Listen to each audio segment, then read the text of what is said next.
खरगोन पत्र सूचना कार्यालय भोपाल ने रविवार को जिला स्तरीय मीडिया कार्यशाला का आयोजन किया, जिसमें अपर महानिदेशक व प्रशांत पाथराबे ने ऑनलाइन आयोजन से केंद्र सरकार के विभिन्न योजनाओं के बारे में दी।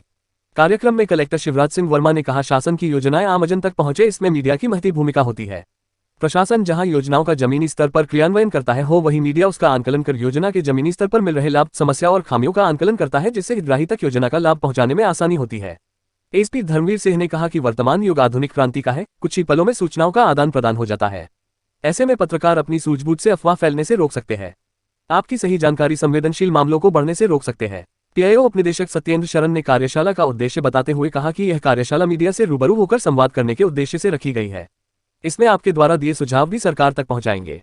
कार्यशाला में सांसद गजेंद्र पटेल ने ऑनलाइन जुड़कर आयोजन की सराहना करते हुए कहा कि पत्रकारों को कार्यशाला में दी गई जानकारी के प्रचार प्रसार से हितग्राही तक लाभ पहुंचेगा। कार्यशाला में SBI bank chief manager Rekha Sharma, शहरी विकास प्राधिकरण अधिकारी प्रियंका पटेल ने योजनाओं की जानकारी दी। इसका इंडिपेंडेंट आकलन वो मीडिया के माध्यम से ही हो सकता है और हो रहा है। मीडिया के साथ ही कई लोग जब फील्ड में जाते हैं तो बहुत सी ऐसी जानकारी हमको मिलती है कि इम्प्लीमेंटेशन में कहाँ सुधार की आवश्यकता है। हालांकि जैसा कि एसपी साहब बोले थे, आजकल जो सूचना क्रांति का जमाना है, मीडिया थोड़ा सा हमारे लगता आलसी हो गए हैं। कभी सब चीज जो है ना व्हाट्सएप पर मिलने लगी है, थोड़ा सा फिजिकल एक्सरसाइज नहीं हो मीडिया की वजह से, सोशल मीडिया की वजह से। और मीडिया को सब चीजें शासन की प्रशासन की सारी स्कीमें व्हाट्सएप पर ही मिल रही है। काम क्या हो रहा है, बस वही से बैठे बैठे दिमाग लगा रहे हैं। मैं थोड़ा सा आप लोगों से ये भी आग्रह करना चाहूंगा कि समय समय पर आप लोग थोड़ा फील्ड में जाकर के जाएं। तो एक जो कलाड़ जी ने जो चीज कही थी, मैं उसको भी रिपीट करना चाहूंगा कि बहुत सी चीजें अच्छी हो रही होती हैं, पर कुछ चीजें कमी भी होती हैं। तो हमारा एक सकारात्मक जो पहलू होना चाहिए, हम लोग मान लो 100 में से 90 चीज हो गई है, उसको हाईलाइट ना करते हुए हम लोग नेगेटिव चीज ही छापे, तो वो समाज पर एक बुरा असर भी डालता है और उससे शासन प्रशासन का मनोबल भी टूटता है। क्योंकि इतना सब कुछ किया शासन ने, सब कुछ कर रहा है और उसके बावजूद छप क्या रहा है। तो हम मीडिया का एक काम है, महत्वपूर्ण काम, कि हम समाज को किस दिशा में ले जाना चाहते हैं, हम कैसा समाज चाहते हैं, हम लोगों में क्या कैसा दिमाग में कैसा बीजारोपण करना चाहते हैं, क्या छवि पेश करना चाहते हैं। ये मीडिया का बहुत बड़ा रोल है। यदि हमको समाज को बहुत शानदार बनाना है तो उसकी शुरुआत हमसे ही करनी पड़ेगी। मुझे लगता है सबसे पहले मीडिया से ही करनी पड़ेगी। चैनल को हेड कर रहे होते हैं, न्यूज़पेपर को हेड कर रहे होते हैं। कितने अनुभवी पत्रकार साथी प्रिंट मीडिया से, इलेक्ट्रॉनिक मीडिया से हमारे साथ यहाँ मौजूद है। इसके अलावा समाज के तमाम प्रबुद्ध वर्ग के लोग मौजूद हैं। मुझे लगता है कि इस प्रकार की कार्यशालाएं प्रशासनिक विभागों को रेगुलर अंतरालों में आयोजित की जानी चाहिए। हमारे साथ आज जो लोग उपस्थित हैं,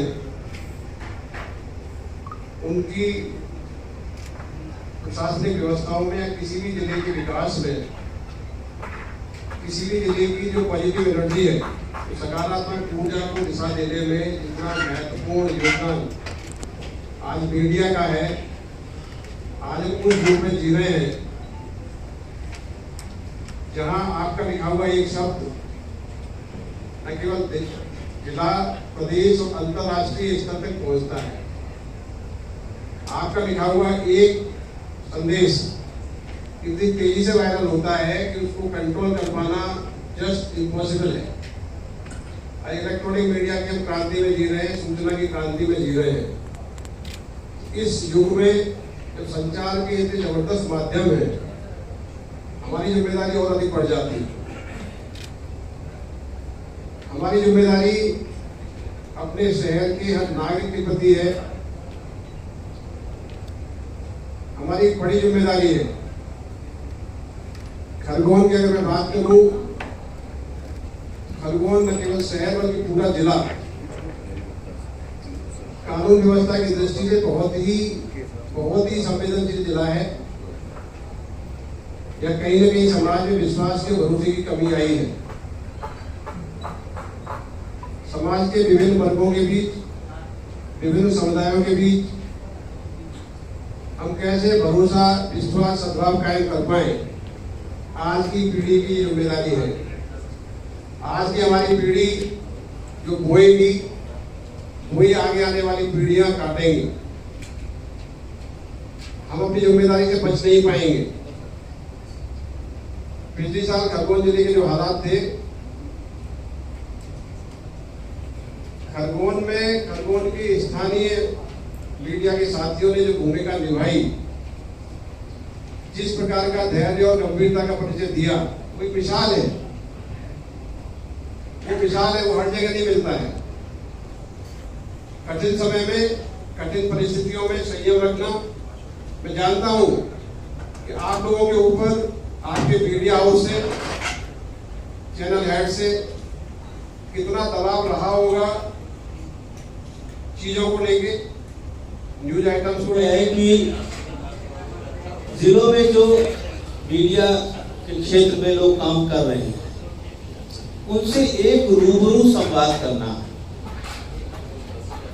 उनसे एक मेल जोल होना, भारत सरकार के पत्र सूचना कार्यालय की ओर से एक संवाद हो सके। उसके मूल कारण है, एक तो ये है कि जो पत्रकार के कल्याण के लिए भारत सरकार ने जो कदम उठाए हैं उनकी जानकारी उन तक पहुंचे। दूसरा ये कि भारत सरकार के द्वारा जो भी योजनाएं जन कल्याण की चलाई जा रहे हैं, उनका एक फीडबैक हमें मिले, ताकि सरकार तक वो फीडबैक पहुंच सके।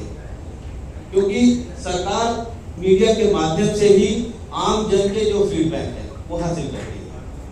और जो भारत सरकार की योजनाएं हैं, जो भी स्कीम्स हैं, जो भी जन कल्याण योजनाएं हैं जो वो संचालित करती है, निर्णय लेती है भारत सरकार, वो आम जन तक पहुंचे। तो उनके बीच में उन योजनाओं को लेकर के हमारे आपके बीच चर्चा हो। आप हमें बताएंगे कि हाँ क्या होना चाहिए, क्या नहीं होना चाहिए। अच्छी बात है प्रधानमंत्री आवास योजना में इसका जो इम्प्लीमेंटेशन का प्रोसेस है वो बहुत अच्छा है। जब इम्प्लीमेंटेशन करने जाते हैं तो प्रॉपर इसके जियो टैग होते हैं, जियो टैग होके फोटो खींचती है। फोटो खींचने के बाद जैसे ही पोर्टल पे अपलोड होता है, हितग्राही का अंशदान वहां से आ जाता है। कई बार ये समस्या होती है कि हितग्राही का अंशदान नहीं आया, जो कि 3 चरणों में मिलता है। तो उसमें प्रैक्टिकल प्रॉब्लम जो होती है कि हितग्राही ने जितनी आवश्यकता थी शायद उतना मकान पूरा ना किया हो, और उसको हितग्राही समझ नहीं पाता है, या हम भी कई बार नहीं समझ पाते हैं। जब उसका फील्ड इंस्पेक्शन होता है तभी पता चलता है कि तो इसका जो एग्जीक्यूशन का प्रोसेस है वो बहुत अच्छा है, बहुत स्मूथ है, और काफ़ी आसानी से लोगों को इसमें लाभ मिला है। प्रधानमंत्री आवास योजना जो 2015 में स्टार्ट हुई थी, इसके 2 मुख्य घटक हैं, एक BLC घटक है।